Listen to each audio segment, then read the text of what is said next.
This could be the Hollywood takeover of the decade. Our deal is pro-consumer, it's pro-creative talent, it's pro-competition. Yep, Paramount is bidding again for Warner Brothers Discovery, but do the regulators agree? I do think our enforcers will take a very close look at this deal. This is World Business Report from the BBC World Service. I'm Ed Butler, and today we're going to be looking at those latest twists in the dramatic tussle to win Warner Brothers Discovery. Will it be Paramount Skydance? Will it be Netflix? Will it be neither of them? Also in the show, why Russia's oil price is crashing, and the Chinese city that more than any other makes Christmas sparkle.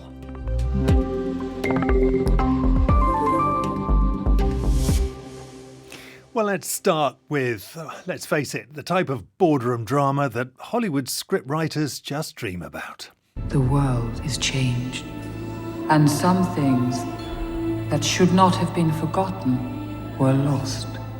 But the Ring of Power has a will of its own. Evil is stirring. Yeah, a trailer there for The Lord of the Rings, part of the back catalogue of the lucrative Warner Brothers film series, and Warner's now finds itself the prey of two circling corporate predators. The American billionaire Larry Ellison has today promised more than $40 billion of his own money, he says, to help subsidise an improved offer from the American US media giant Paramount to buy Warner Brothers Discovery.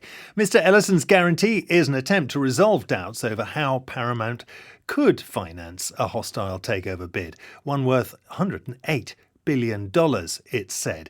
Lauren Hirsch is a New York Times reporter. She's with me to take me through all of this. Lauren, you better just start us gently with the beginning of all of this, because this drama keeps changing, doesn't it? The history. First of all, we had Netflix, didn't we? A few weeks ago, it made the bid for the movie studios, just the movie studios and the streaming services, a smaller offer of $73 billion plus debt.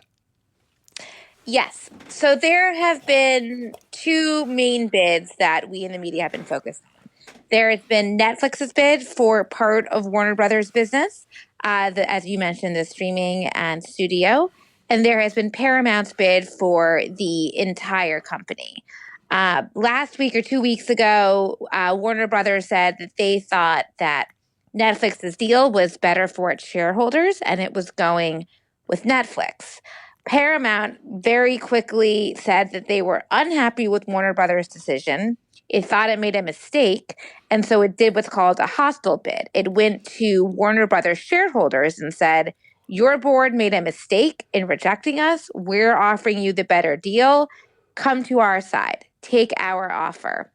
Warner Brothers last week effectively said, Warner Brothers shareholders, don't do that. It is a mistake. We have major concerns about Paramount's bid. And one of the reasons why we are so concerned about Paramount's bid is Larry Ellison, the father of David Ellison, the CEO of Paramount. Larry Ellison has not personally guaranteed that bid. Right. And because he hasn't personally guaranteed that bid, if it falls apart, we have no way of getting our money back. We're in a bad place. So they said, don't take the offer. But now he has stepped in and he will undertake. Yeah, exactly. And now he says, your move, Warner Brothers. We've taken care of that. What are you going to do next? Right. So this is the drama. And Larry Ellison is a key personality, isn't he? Because he's not just one of America's richest men, the co-founder of Oracle. He's also said to be a close friend of President Donald Trump. Exactly. Close friend of the president, and the president is expected to have a major role in this deal. He has said that he would be involved in any review. Now, technically, he's not supposed to be involved in antitrust reviews, but his presence looms large.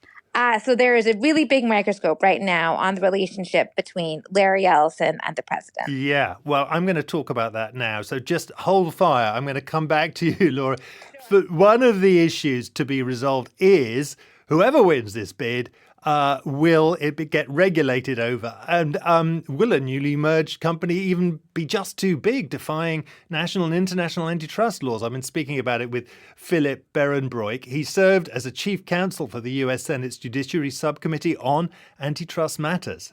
Both deals create competition and antitrust concerns under U.S. antitrust laws.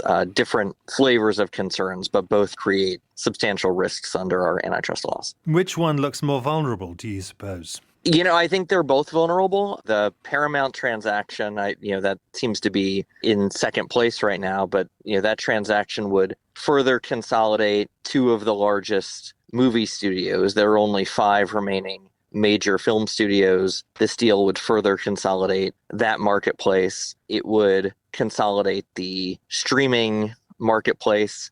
And then, unlike the Netflix deal, it would combine the CNN cable news network with Paramount's CBS broadcast network, which has a large news component. So if you're concerned about sort of consolidation of media and the way the American public accesses news and information, that's a big red flag. Yeah, I knew it would be larger, wouldn't it, than Disney in this terms of the studio, and there would be that.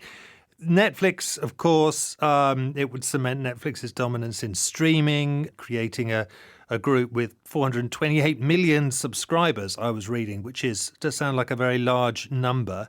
Yeah, I think that's right. I think you described this transaction makes Netflix by far and away the largest streamer. It's already the largest. This would combine the first and either the third or the fourth, however you count HBO. And yeah, there is some concern about whether the federal antitrust authorities, at least in the U.S., will step in under this administration. Luckily, we have state antitrust enforcers and our state attorneys general that can also step in and challenge a deal if the federal authorities don't. Larry Ellison is a longtime friend of Donald Trump, we understand. I think he's played that card, the Ellison family have, in developing the Paramount bid. I mean, could that play in his favor? Yeah, I think you're right. So I think one of the pitches that Paramount has made about this deal is that it thinks it can get a deal approved, whereas it doesn't think that Netflix or Comcast, who is the other bidder, could get the deal approved ultimately by the Trump administration. I think that could come into play with regards to the federal antitrust enforcers. I think you have a president who has made pretty clear that he relishes being a deal maker, and he perceives himself to be that in this case. But again, we do have state antitrust authorities that can step in if the federal enforcers don't do their job. So we anticipate that could happen. But President Trump as a deal maker means what in this context? I mean, we've got 2 different companies going for one particular studio. How does President Trump make this deal? Right. I think your guess is as good as mine on that. I think he envisions himself as someone who wants to be in the mix on this deal because it's in the news. It's a very flashy transaction involving a Hollywood studio. So I think it's very appealing for him. And I think he, sees the news coverage as something he wants to be part of. But yeah, I don't exactly know what it is he envisions his role as being. The Netflix CEO, Ted Sarandos, says he's confident that his deal at least would win regulatory approval. Warner's, I guess, take the same position. They think it's fine. I mean, what do you think will happen? Do you think the regulators in the US at least will step in? Do you think European Union regulators might get themselves involved? This is a global marketplace. This is a global industry. So I think regulators from around the world can and should be looking at this transaction to see how it impacts their local markets. For instance, Warner Brothers has a television studio, a UK component of that television studio, which would be impacted. I do think at some level here in the United States, whether it's the federal enforcers or whether it's our individual state attorneys general, I do think our enforcers will take a very close look at this deal. But at this point, we don't know exactly which deal it is they'll be looking at. So it's a little bit difficult to forecast. Antitrust lawyer Philip Berenbroik. Lauren Hirsch, New York Times reporter, still with us. Lauren, I mean, I've seen different takes on this. Some saying the Paramount have now, they've addressed Warner's concerns. Others saying this hardly shifts the dial. I mean, they haven't increased their $108 billion offer. I mean, what do you think? What happens next? I'm gripped. I'm on the edge of my seat. Well, that's good, as we all are. So what happens kind of logistically next is Warner Brothers needs to respond. And it will basically decide between the two options you laid out. It could say, well, you've addressed one of our main concerns. We're going to open up a dialogue with you because you may potentially give us a better deal than Netflix, and our deal with Netflix allows us to do that. Or they'll say, thanks for addressing one of our concerns, but we've already done the math, we've already done the analysis, and we think purely from a numbers perspective, Netflix offered the better deal. So that is what could happen next. And in either case, right, there's Netflix and Warner Brothers who can choose to kind of further ruffle the feathers. But this could run for months, potentially. Oh, expect it to run for months.